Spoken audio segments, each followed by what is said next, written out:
जय श्री कृष्णा। राधे राधे साथियों, आप सभी मित्रों का स्वागत है। साथियों, आइए हम भागवत जी को श्रवण करें। आप नित्य प्रति भागवत जी को श्रवण पान कर पा रहे हैं। साथियों, आज है भागवत जी के दिन कौन सा है? 22वां दिन है आज, ठीक है। और आज बसंत पंचमी है, माघ महीना है, शुक्ल पक्ष है। बसंत पंचमी बहुत ही शुभती है। आइए हम भागवत जी को श्रवण करें, अपने मानव जीवन को कृतार्थ करें, अपने इस देह को पवित्र करें, अपने घर में सुख समृद्धि शांति ठाकुर जी बना करके रखें। ठाकुर जी हमेशा हम पर कृपा करें, ऐसी प्रार्थना ठाकुर जी से करते हुए हम भागवत जी में प्रवेश करेंगे।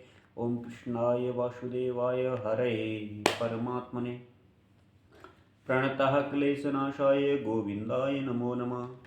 हे कृष्ण करुणा सिंधु दीनबंधु जगतपते गोपीश गोपिका कांत श्री राधा कांत नमोस्तुते। तप्त कांचन गौरांगी राधे वृंदावनेश्वरी विश्वानुसुते देवी प्रणमामि हरिप्रिये। नारायणं नमस्कृत्य नरं चैव नरोत्तमं देवीं सरस्वतीं व्यासं ततो जयमुदीरये। श्रीमद्भागवत महापुराण पुरुषोत्तमाय नमः। गुरुचरणकमलेभ्यो नमो नमः।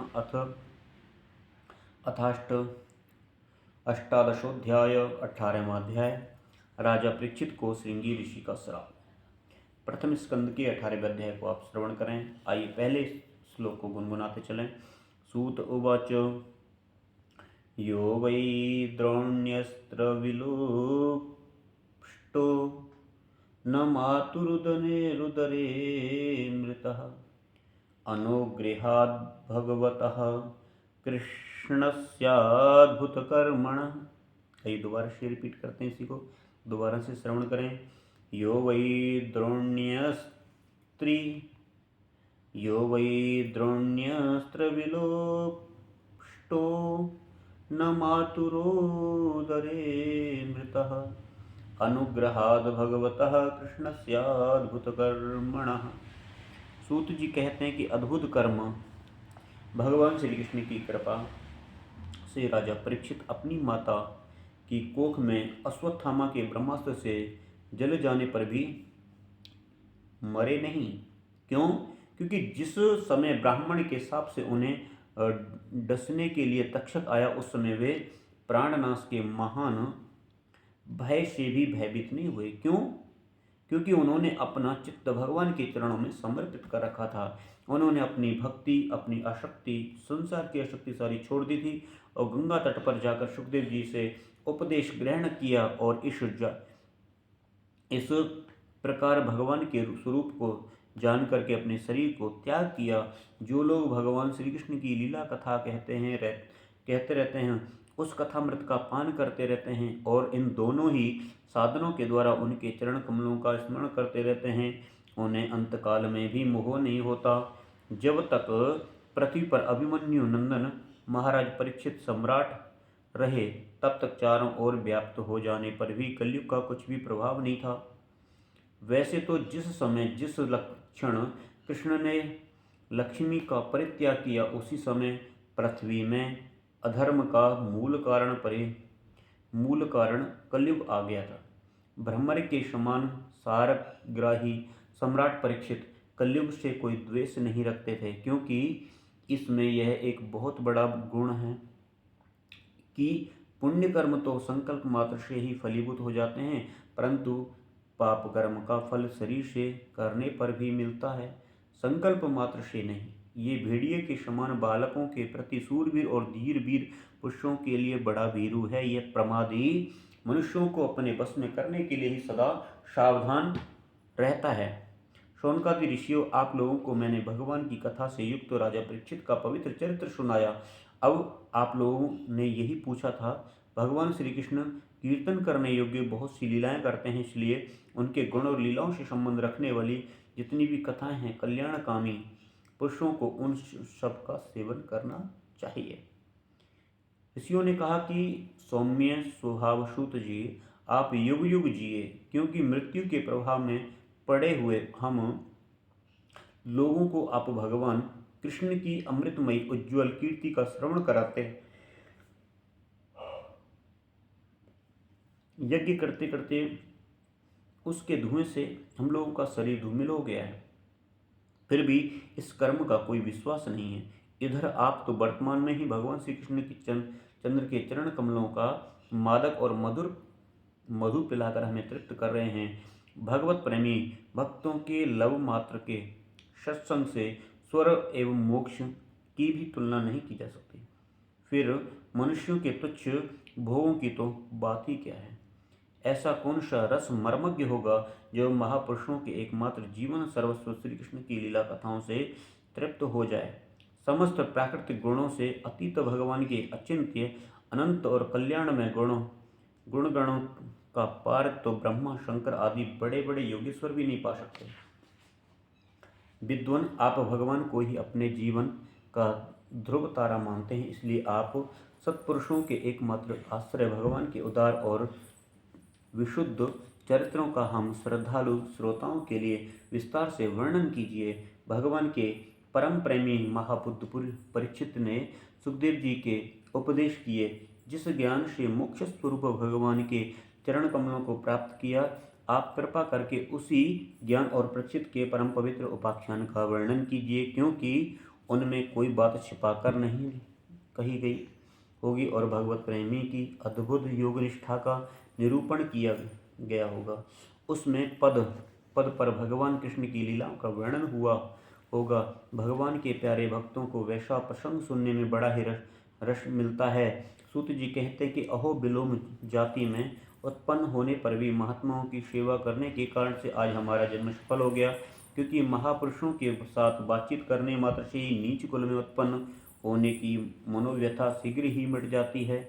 फिर उन लोगों की तो बात ही क्या है जो सत्पुरुषों के एकमात्र आश्रय भगवान का नाम लेते हैं। भगवान की भक्ति अनंत है, वे स्वयं अनंत हैं। वास्तव में उनके गुणों की अनंतता के कारण से ही उन्हें अनंत कहा गया है। भगवान के गुणों की समता भी जब कोई नहीं कर सकता, तब उनसे बढ़कर कोई हो ही नहीं कैसे सकता है। उनके गुणों की यह विशेषता समझाने के लिए इतना कह देना ही पर्याप्त है कि लक्ष्मी जी अपने को पर्याप्त करने की इच्छा से प्रार्थना करने वाले ब्रह्मादि देवताओं को छोड़कर के भगवान के न चाहने पर भी उनके चरण कमलों की रज का ही सेवन करती हैं। ब्रह्मा जी भगवान के चरणों का प्रक्षालन करने के लिए जो जल समर्पित किया था, वही उनके चरण नखों से निकलकर गंगा जी के रूप में प्रवाहित हुआ। यह जल महादेव जी सहित सारे जीवन को पवित्र करता है। ऐसी अवस्था में त्रिभुवन में भगवान श्री कृष्ण के अतिरिक्त भगवान शब्द का दूसरा क्या अर्थ हो सकता है, जिसके प्रेम को प्राप्त करके धीर पुरुष बिना किसी हिचकिच के देह गेह आदि की दृढ़ आसक्ति को छोड़ देते हैं और उस अंतिम परमहंस आश्रम को स्वीकार करते हैं, जिनमें किसी को कष्ट न पहुंचाना और सब ओर से उपाशांत हो जाना ही स्वधर्म है। सूर्य के समान प्रकाशमान महात्माओं, आप लोगों ने मुझे जो कुछ पूछा है वह मैं अपनी समझ के अनुसार सुनाता हूँ। जैसे पक्षी अपनी शक्ति के अनुसार आकाश में उड़ते हैं, वैसे ही विद्वान लोग भी अपनी अपनी बुद्धि के अनुसार ही श्री कृष्ण की लीला का वर्णन करते रहते हैं। एक दिन राजा परीक्षित धनुष लेकर के वन में शिकार खेलने के लिए गए और हिरणों के पीछे दौड़ते दौड़ते वे थक गए और उन्हें बड़े जोर से भूख और प्यास लगी। जब कहीं उन्हें कोई जलाशय नहीं मिला, तो वे पास के ही ऋषि के आश्रम में घुस गए। उन्होंने देखा कि वहां आंखें बंद करके शांत स्वभाव से एक मुनि आसन पर बैठे हुए हैं। इंद्रिय प्राण मन और बुद्धि के विरुद्ध हो जाने से वे संसार से ऊपर उठ गए थे। जागृत स्वप्न सुप्ति तीनों अवस्थाओं से रहित निर्विकार ब्रह्म रूप तुरीय पदवे में स्थित थे। उनका शरीर बिखरी हुई जटाओं और कृष्ण मृग चर्म से ढका हुआ था। राजा परीक्षित ने ऐसी अवस्था में उनसे जल मांगा, क्योंकि प्यास से उनका गला सूखा जा रहा था। जब राजा को वहां बैठने के लिए तिनके का आसन भी न मिला, किसी ने उन्हें भूमि पर बैठने को न कहा। अर्घ्य और आदर भरी मीठी बातें तो कहाँ से मिलती, जब अपने को अपमानित सा मानकर वे क्रोध से कि वश न हो गए। कौन? राजा परीक्षित। सौनक जी, वे भूख प्यास से छटपटा रहे थे, इसलिए एकाएक उन्हें ब्राह्मण के प्रति ईर्ष्या और क्रोध आ गया, जैसे क्रोध आ गया उनके जीवन में एक प्रकार का यह पहला ही अवसर था। वहाँ से लौटते समय उन्होंने क्रोधवश धनुष की नोक से एक मरा सांप उठाकर ऋषि के गले में डाल दिया और अपनी राजधानी की ओर चले आए। उनके मन में यह बात आई कि उन्होंने जो अपने नेत्र बंद कर रखे हैं, सो क्या वास्तव में उन्होंने अपनी सारी इंद्रियां वृत्तियों का निरोध कर लिया है, अथवा इन राजाओं से हमारा क्या प्रयोजन। यूँ सोचकर उन्होंने झूठ मूठ समाधि का ढोल रच रखा है। उन शमीक मुनि का पुत्र बड़ा तेजस्वी था। वह दूसरे ऋषियों के साथ में पास ही खेल रहा था। जब उस बालक ने सुना कि राजा ने मेरे पिता के साथ दुर्व्यवहार किया है, तो तब वह इस प्रकार कहने लगा कि वे ये नरपति नर कहलाने वाले लोग उच्चिष्ट भोजी कौओं के समान षंड मुषंड होकर के कितना अन्याय करने लगे हैं। ब्राह्मणों के दास अपने स्वामी का ही तिरस्कार करते हैं। ब्राह्मणों ने क्षत्रियों को अपना द्वारपाल बनाया है। उन्हें द्वार पर रहकर रक्षा करनी चाहिए। घर में घुसकर स्वामी के बर्तनों में खाने का उसे अधिकार नहीं है।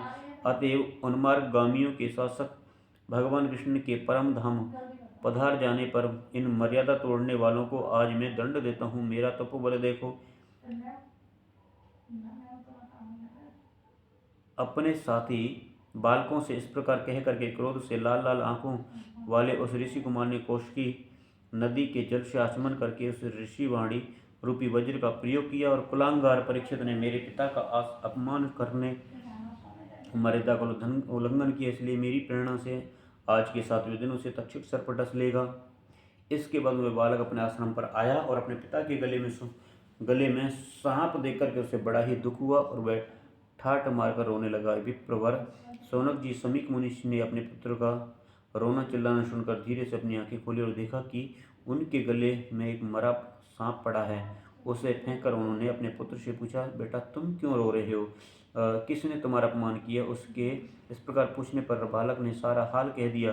ब्रह्मर्षि शमीक ने राजा के शाप की बात सुनकर के अपने पुत्र का अभिनंदन नहीं किया। उनकी दृष्टि में परीक्षित शाप के योग्य नहीं थे। उन्होंने कहा कि ओ मूर्ख बालक, तूने बड़ा पाप किया। खेद है कि उनकी थोड़ी सी गलती के लिए तूने उनको इतना बड़ा दंड दिया। तेरी बुद्धि कभी कच्ची है। तुझे भगवत स्वरूप राजा को साधारण मनुष्य के समान नहीं समझना चाहिए, क्योंकि राजा के दुस्साह तेज से सुरक्षित और निर्भय रहकर ही प्रजा अपना कल्याण संपादन करती है। जिस समय राजा का रूप धारण करके भगवान पृथ्वी पर नहीं दिखाई देंगे, उस समय चोर बढ़ जाएंगे और आरक्षित भेड़ों के समान एक क्षण में ही लोगों का नाश हो जाएगा। राजा के नष्ट हो जाने पर धन और चुराने वाले चोर जो पाप करेंगे उनका साथ हमारा कोई संबंध ना हो ने पर भी वह हमारा सब कुछ हम पर भी लागू होगा, क्योंकि राजा के ना रहने पर लुटेरे बढ़ जाते हैं और वे आपस में मारपीट गाली गलौज करते हैं और साधु और साथ में क्या करते हैं, पशु स्त्री और धन संपत्ति भी लूट लेते हैं। उस समय मनुष्यों का वर्णाश्रमाचार्य युक्त वैदिक अधर्म जो है आर्य धर्म लुप्त हो जाता है और लोग काम वासना के विवश होकर लोग कुत्तों के और बंदरों के समान वर्ण संकर हो जाते हैं। सम्राट परीक्षित जो बड़े ही यशस्वी और धर्म धुरंधर हैं, उन्होंने बहुत से अश्वमेध यज्ञ किए हैं, अतः वे अपने भगवान के परम प्यारे भक्त हैं। वे ही राजर्षि भूख प्यास से व्याकुल होकर हमारे आश्रम पर आए थे। वे साप के युग कदापि नहीं है, क्योंकि वो साप के युग बिल्कुल भी नहीं है। ना समझ बालक ने हमारे निष्पाप सेवक राजा का अपराध किया है। सर्वात्मा भगवान कृपा करके उसे क्षमा करें। भगवान के भक्तों में भी बदला लेने की शक्ति होती है, परंतु वे दूसरों के द्वारा किए हुए अपमान, धोखेबाजी, गाली गलौज और आक्षेप और मारपीट का कोई बदला नहीं लेते।